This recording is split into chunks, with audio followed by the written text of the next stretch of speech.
So your boy forgot to turn the mic on the first time, so there was a whole 10 or 15 minutes gone. But either way, here's 5 tips for dealing with competition anxiety.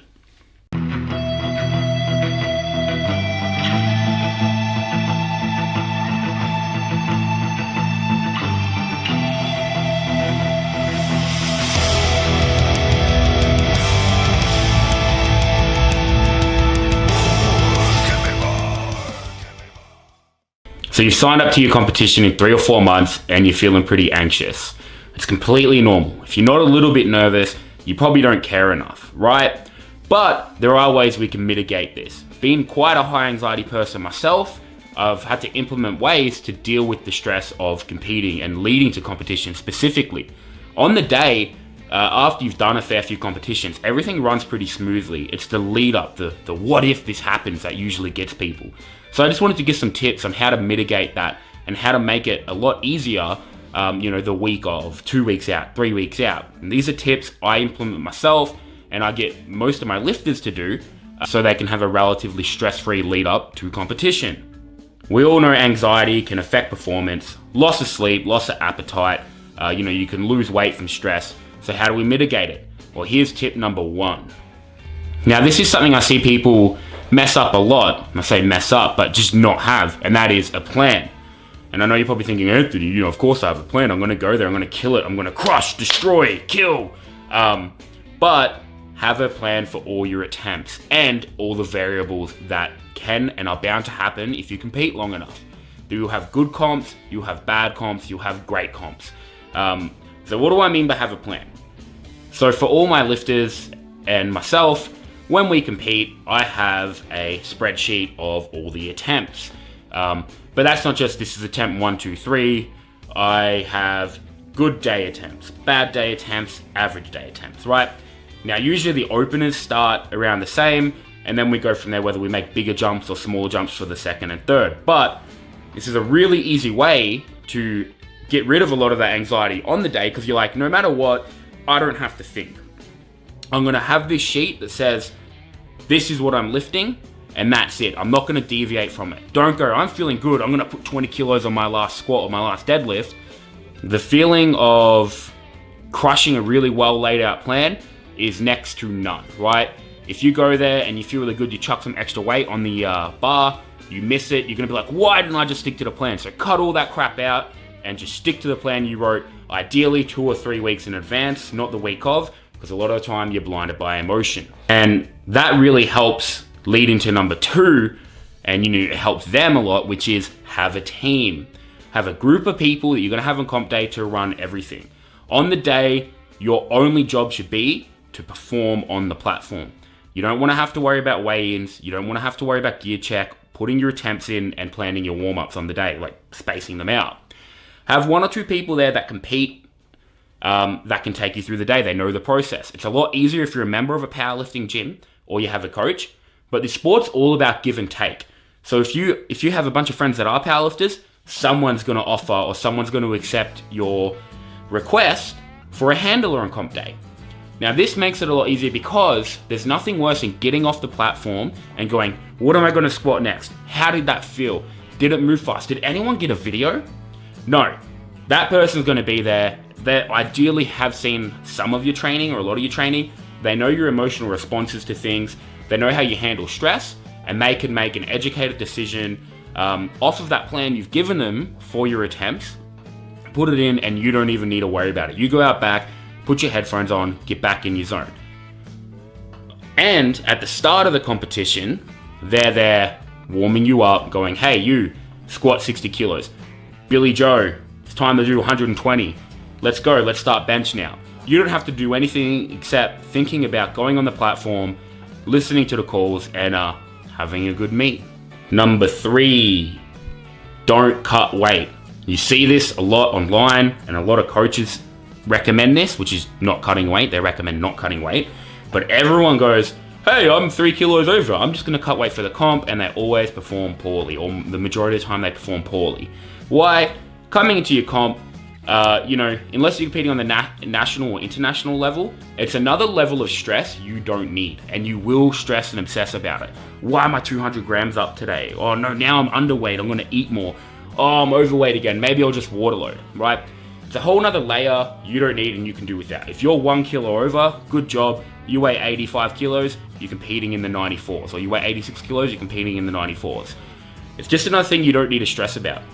The other reason is, a lot of the time people don't know how to ideally cut weight yet, or cut weight ideally yet, right? So you go, I'm gonna water load, and you don't know how much water you need to drink and when you need to cut it out. You come in a kilo under, you perform poorly. Or you don't cut water early enough, or you cut too much sodium. We've all been there. Tyler and I have done that. And again, you perform poorly. You starve yourself the week of competition, you perform poorly, right? It's just another variable you don't need. Now, again, when you do get on that higher level, it is more widely accepted, and usually by that time, you will have a better understanding of how you respond to certain cutting methods. But early on in your powerlifting career, just do away with it. You don't need it. It's something you don't need to stress about, and it's another thing that, can't go wrong on comp day. Whether you do or you don't make it, you overdo it, you underdo it. So get rid of that, not necessary. That's a real quick one. It's a really common tip. You're probably going, why is he touching on this when everyone else does? Because it's important and people don't listen to everyone else. You're probably not even going to listen to me. Then you're going to do your competition and go, oh, you know what? I shouldn't have cut weight. You'll go tell your friend not to cut weight. It's a vicious cycle.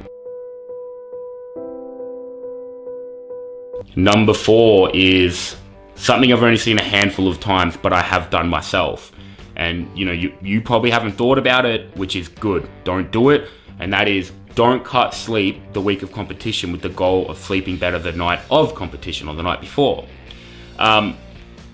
You see people do this and they're like, I'm gonna sleep 4 hours a night, 3 days out, and then I'm gonna get 10 hours the night before competition. I'm gonna be so refreshed. You're gonna have, especially again, early on in your lifting career, so much stress and anxiety the night before comp. You're probably gonna obsess about your opening squat or, your favorite lift, and you most likely won't have a good quality sleep. Now, that in itself, one night before competition, you don't sleep really well, actually isn't going to affect your performance that much. Competitions are pretty short, adrenaline's pumping, you're fired up on caffeine. It's not a big deal. Now, you stretch it out to 3 or 4 days though, and your performance is going to take a massive hit. Your recovery is going to take a hit. You're going to feel run down mentally. You're not going to be there. It's not worth it. It doesn't work. Don't do it. You're probably not going to sleep the night before comp anyway. Again, this is just a quick little one because it doesn't happen that often, but for the few of you that think it's a good idea, it's not. Don't do it. And number 5 is distract yourself the week of competition. Now, this is something you see fairly frequently as a coach, and that is, I'm taking 4 days off before the comp's on Sunday, and I'm gonna relax, I'm gonna eat, I'm gonna sleep, I'm gonna play video games, I'm gonna watch movies, and then they do it and reality hits. Now, one of my favorite sayings is, an idle mind is the devil's workshop. So you have this well thought out plan about how much you're gonna relax and how you're gonna get pumped up watching Rocky movies and, watching Rambo, and I don't know what you watch to get hyped up, but they're my go-to movies. And they go to do it, they sit down on the couch with a big bowl of pasta or something, and nothing gets done. They don't pay attention to the movie, right? And they just obsess about the competition, about the opening squat, about anything that can go wrong. And I've done this. I used to do it a lot. I used to take days off of coaching before a comp, and then I'd sit there and I'd just think about my quad tearing over and over and over and over. The week of competition, if you're in a hard labor job, it's good to take a couple of days off, but don't then stop going out with your friends, stop hanging out with your girlfriends with the goal of just nothing but zen relaxation. No, you want to stay busy, you want to stay distracted so you don't sit there and obsess. Otherwise, your anxiety will rise, your nervousness will rise, your sleep quality will go down, you'll probably lose some weight, and your cortisol levels will raise, I assume.